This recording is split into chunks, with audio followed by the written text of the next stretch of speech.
right, let's continue making sense of the developments in the Middle East over the past 24 hours. Bring in our guest, RiskRecon Director and former Ambassador, Dr. Kingsley Makhubela, who's with us now via our video link this morning. Doc, always great having you on. Thank you very much indeed for making time to speak to us. And, you know, it's really been quite the journey since that attack on October 7th when Hamas unleashed those assaults on Israel, with people already back then predicting that we'd get here. How should the world be responding to this? Good morning, Ayanda. Thanks very much for the invitation. This attack by Iran, it signals a strategic shift in terms of the Iranian policy. They've always maintained a policy that they called the strategic patience, meaning that they will not respond to any provocation by Israel or any attack. Now, with the unleashing of this attack yesterday, it's a change in terms of that. But people are grappling, with understanding what is the cause of this attack. Is the nature of intractable conflict, because the variants that are driving the conflict, they keep on changing, and they change at any time. And this being one of the most really longest conflict, the Israelis conflict, has been so intractable. It may be a lot of variants that are coming into play, but I've always retained that the Israelis, the Israelis and the Iranians, they understand each other. They have intelligence against each other. They gather huge intelligence against each other. This attack did not come as an accident, and the world is now trying to appeal for some level of de-escalation. But I was taken back, Ayanda. The Americans did not. I saw Jake Sullivan yesterday addressing a press conference at the White House on television. He never appealed for de-escalation. He's speaking about the review and how the U.S. is going to react to this. You speak about changing variables in an intractable war, which raises the question around who then is best placed to try and mediate some kind of de-escalation in a context where it seems that all the role players who've been around so far, or at least have tried to intervene, have failed to do so successfully. And if there's any time for the Russians and the Americans to talk to each other, this is the time. Because the Russians have a defense pact that they signed recently, and they've elevated that to some level of strategic pact between Iran and Russia, which simply means that if Iran is under attack, the Russians would intervene to try to protect Iran and vice versa. The Israelis and the Americans have a similar arrangement. The Americans have been pumping a lot of weapons to the Israelis. So the Americans have a large leverage in terms of the Israeli government. So if these two powers can talk to each other to try to de-escalate the conflict, it will be very useful, because this conflict has the potential and the hallmarks of really deteriorating into a very serious global conflict. Because can you imagine if the Russians can intervene and start attacking American warships in the area in retaliation in defense of Iran?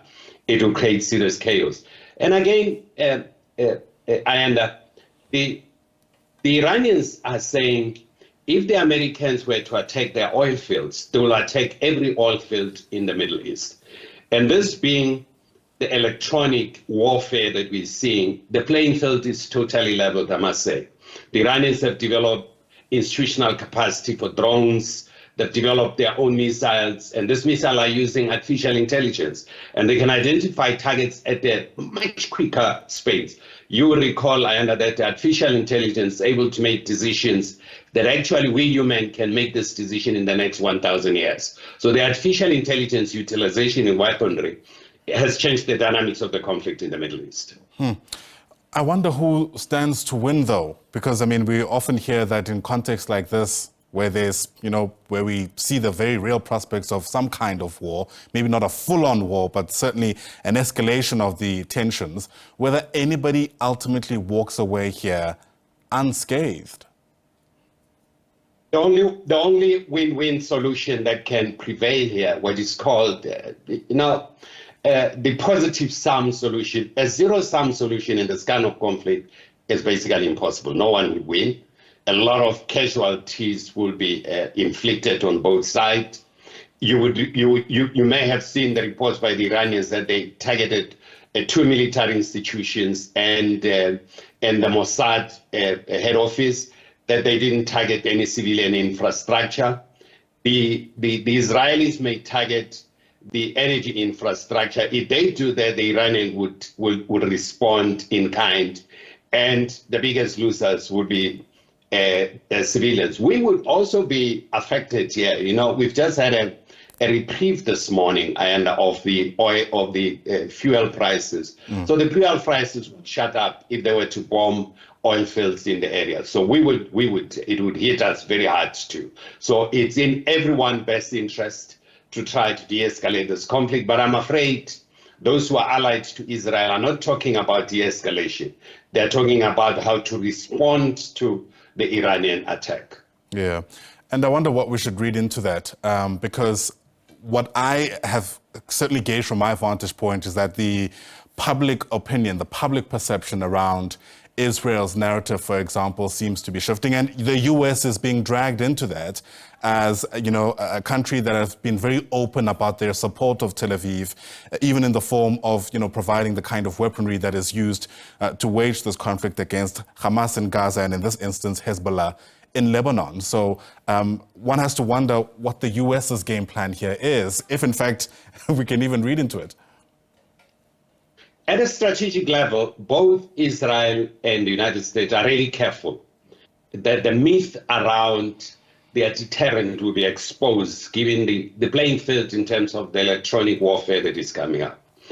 If this is to be exposed, that American institution can be attacked, or American military can be attacked by the Houthis using really rudimentary and very cheap military, but that are really powered by artificial intelligence, it's going to be a huge problem for the United States. Israel doesn't want its deterrent to be further exposed. You will recall that Ariel Sharon at one stage said, you know, Israel's biggest strength is the fear of Israel. And that's the deterrent. And if this deterrent is to be exposed, it will create serious consequences. And I think military strategists, both in Israel and the Pentagon, are quite aware about this exposure, because the United States has been very exposed that it's vulnerable to attack by a rudimentary military structure, as given what happened in Afghanistan too. So a further expose in an area that is so strategic to the American interests in terms of the flow of oil resources will be very detrimental. You have units that are led by Muqtada al-Sadr in Iraq that have pledged also to start attacking American targets. So the Americans are not keen to get this level of vulnerability exposed. I must admit, Doc, I've been really fascinated by how much little attention all the other role players in the region seem to be getting around what's taking place. I mean, where does this leave the role that Saudi Arabia, for example, can play here? Qatar, Egypt, perhaps, in all of this? Because I'm sure they too have a stake in ensuring that there's a semblance of stability, especially when you consider the fact that, as you mentioned, if this does get out of control, none of us are safe, even South Africa, all the way in the southernmost region of the continent. And, you know, when the Chinese managed to bring together the Saudis and the Iranians, and both the Saudis are Iranians, the other one is a Sunni, the other one is a Shiite. And to bridge the Sunni-Shiite divide, which dates back to centuries, and the Saudis remain the leader of the Sunnis, and the Iranian the leader of the Shiite, we, all of us around the world, breathe a sigh of relief that at least two of the main protagonists are coming together, and it will likely lessen tension. It will have to resolve the conflict. But that did not sit well with the United States, because the United States is trying to come up with some level of a pact that includes Israel. They've been trying to persuade Saudi Arabia to enter into some level of recognition, and in return, they will give a defense package to the Saudis. And the Saudis haven't given up to that, because there's also a possible backlash, within Saudi Arabia around a concept that is so prevalent within the Islamic community called the Ummah, which is essentially the solidarity of Muslim countries. The Saudis doesn't want to antagonize itself internally, and they will try to really be training very careful on this. We're watching visuals, Doc, of the situation in Lebanon, those I think are the southern suburbs of Beirut, which we know have been under bombardment for much of the week gone by from Israel. Thick plumes of smoke blanketing much of the horizon there. And I suppose the question becomes whether or not people there should start really considering moving out if in fact they haven't already. Yesterday, Britain, for example, issuing out the charter flights for their own nationals to get out. If Tel Aviv's promise of retaliation is anything to go by, this is far from over. Well, a lot of Western countries have given their citizens a notice to start leaving, including the Russians. They've packed most of their diplomatic staff, and they're remaining with skeleton diplomatic staff there to monitor the situation. So it tells you that this conflict is likely to go out of control around Lebanon. But the question of Hezbollah remains very strong, and it has access to this technology. Now, with the open conflict, it will allow Iran to openly transport weapons and transfer certain high-tech weapons to Hezbollah in Lebanon to really try to protect itself. The Houthis have actually sent military contingents, from what we've seen in the media in the last few weeks, to Lebanon to try to go and help to protect Lebanon. So it's likely to drag a lot of countries into this. Syria is likely to get involved and so on. So we have actually reached the peak of what people have been trying to avoid, this escalation. We've reached the top part of the escalation ladder. And the only way, as I said, to try to bring calm to the situation is if the Russians and the Americans can talk to each other. And I think they'll talk to each other because in difficult times, the American and the Russian have reached out to each other. Even during the Cold War, they would come up with strategies to diffuse certain tension.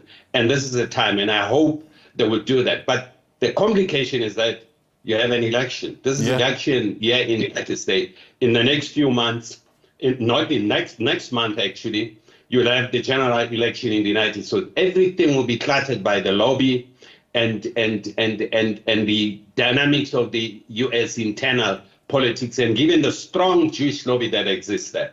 So you are unlikely to see a serious compromise coming up during the course of this period. That's exactly what I was about to say. I mean, if you ask me and say politicians in the United States are concerned about domestic issues in a context where we are guaranteed a new president in that country now that Joe Biden is no longer running for another term. But Dr. Makhubela, we're going to have to leave it there. I appreciate your insights as always. Really sobering indeed as we take in what's taking place in the Middle East. Dr. Kingsley Makhubela, former ambassador and director of a company called RiskRecon.